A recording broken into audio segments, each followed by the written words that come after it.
how the kNN algorithm works. kNN means k nearest neighbors.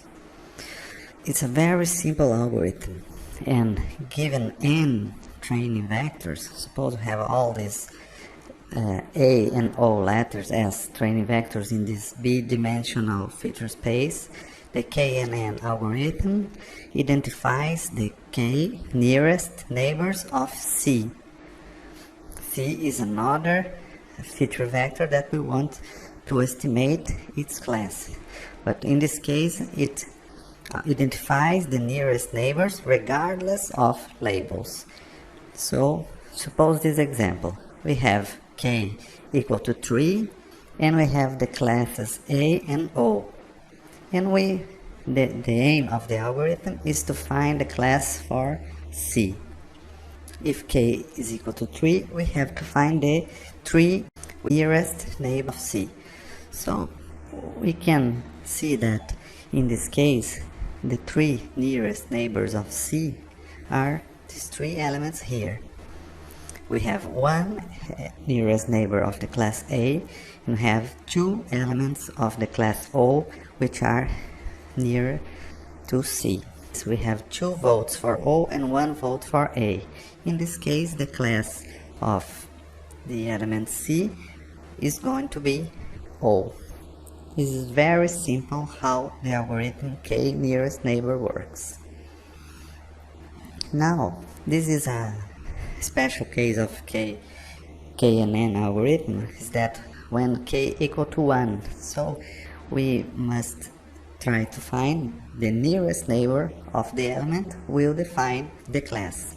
And to represent this in a feature space, each training vector will define a region in this feature space here.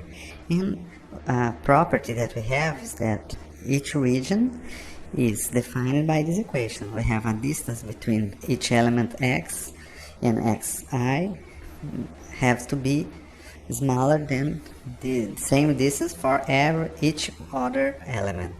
In this case, we will define a Voronoi partition of the space, which can be defined, for example, this element C and this element E, B, and A will define these regions, very specific regions. This is a property of the kNN algorithm. When k is equal to 1, we define regions 1, 2, 3, and 4 based on the nearest neighbor rule.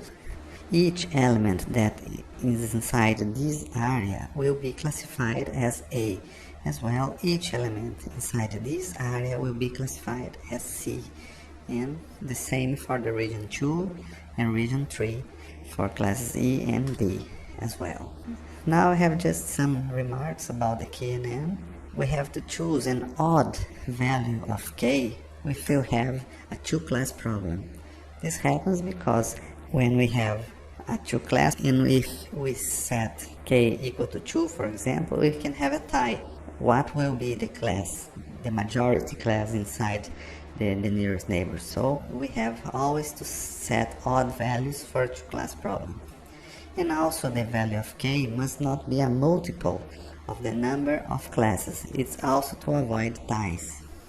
And we have to remember that the main drawback of this algorithm is the complexity in searching the nearest neighbors for each sample.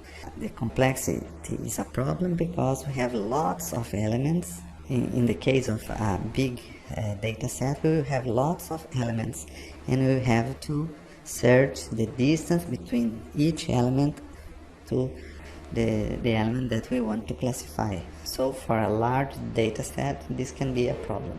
Anyhow, this kNN algorithm produces good results.